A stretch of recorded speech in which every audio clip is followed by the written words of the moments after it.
40 years ago this week, September 11, 1973, as we honor this 40th anniversary of all those lost. You can go to our website at democracynow.org to see the timeline of all our coverage over these years. We continue our coverage of the 40th anniversary as we're joined by Joyce Horman, Charles Horman's widow. She established the Charles Horman Truth Project to support ongoing investigations into the human rights violations during Pinochet's regime. We're also joined by Peter Weiss, Vice President of the Board of the Center for Constitutional Rights. He represented the Horman family in their case against Henry Kissinger and others for the death of Charles Horman.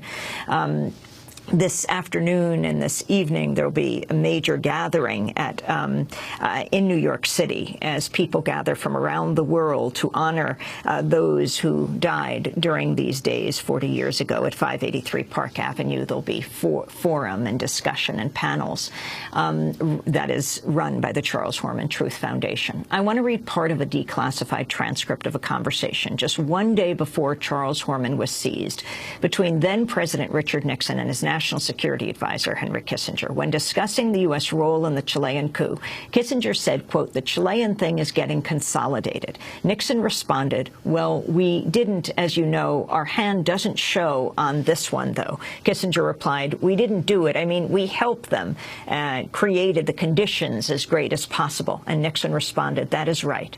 The two then discussed, quote, "this crap from the liberals and the media about the overthrow of a democratically elected government." And Kissinger noted, "In the Eisenhower period, we would be heroes."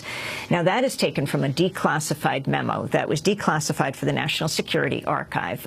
It appears in the new edition of a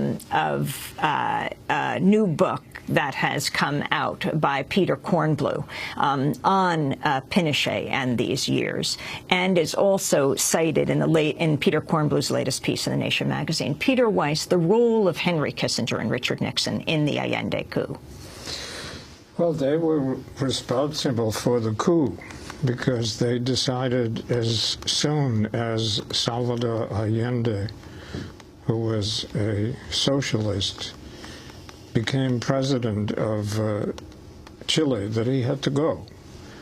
And Chile was not the only country where the United States then was deciding that people had to go. And Kissinger was eventually put in charge of the 40 Committee, which was given such a nondescript name because one couldn't say what it was actually about. But it was about preparing the coup. And the coup had two tracks, essentially. It had track one, which was managed by the State Department, more or less overtly, and then it had track two, managed by the CIA, entirely covertly. And Nixon allocated $10 million to the CIA to prepare for the coup, to mobilize, to have a relationship between the corporations that were interested in getting rid of Allende, and it was also supposed to activate the media, and it worked. As you said when you quoted Nixon and Kissinger saying, "We did it, but we didn't do it." I want to read from a declassified U.S. State Department memo on the Charles Horman case dated August 25th, 1973. It says, quote, "There is some circumstantial evidence to suggest U.S. intelligence may have played an unfortunate part in Horman's death. At best, it was limited to providing or confirming information that helped motivate his murder by the government of Chile, or GOC. At worst, U.S. intelligence was aware the GOC saw Horman in a rather serious light, and U.S. officials did nothing to discourage the logical outcome of GOC, government of Chile, paranoia." Well, there were actually two ways in which Charles Horman was failed by his government. One was that they helped to orchestrate the coup, and the other was that they didn't lift a finger to get him out of Chile when they had every reason to believe that he was in great danger. And there is in international law an obligation for governments to keep their citizens from being killed in foreign countries. The United States completely failed to do anything about that. Kissinger is still alive. President Nixon, of course, has died. The case was dismissed, Joyce and Peter, against Kissinger. Why? And are there cases now that involve him? I'm not aware of any pending cases now. Maybe Al-Badain knows of some, but I'm not aware of any pending cases. Our case was dismissed because we couldn't conduct discovery. When you bring any kind of case, civil or criminal, you have to look for the evidence and produce the evidence to the judge or the jury. And everything that we wanted, we were told, was classified and would not be made available to us.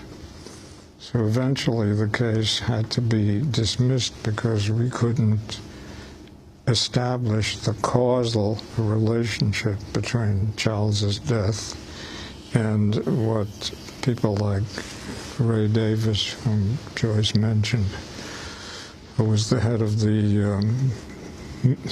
military group. Of the military group at the embassy. In this last minute, as you mentioned, international law, it's being invoked a lot these days as we look at the impossible strike against Syria. Peter Weiss, you are legendary in your defense of international law. What are the parallels you see? I see two parallels. One is that the Assad regime engaged in multitudinous violations of international law for 2.5 years. Right? I mean, they bombed, they sent artillery rockets into civilian areas, which is a cardinal violation of international law.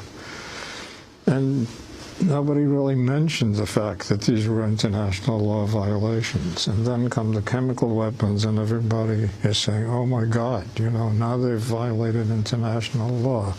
What were they doing before? Complying with international law? Surely not. So that's one thing. The other thing is that we have 15 seconds. Obama decides to go in there without approval from the international community, he will be guilty of a tremendous violation of international law. And you can't uphold international law by violating international law.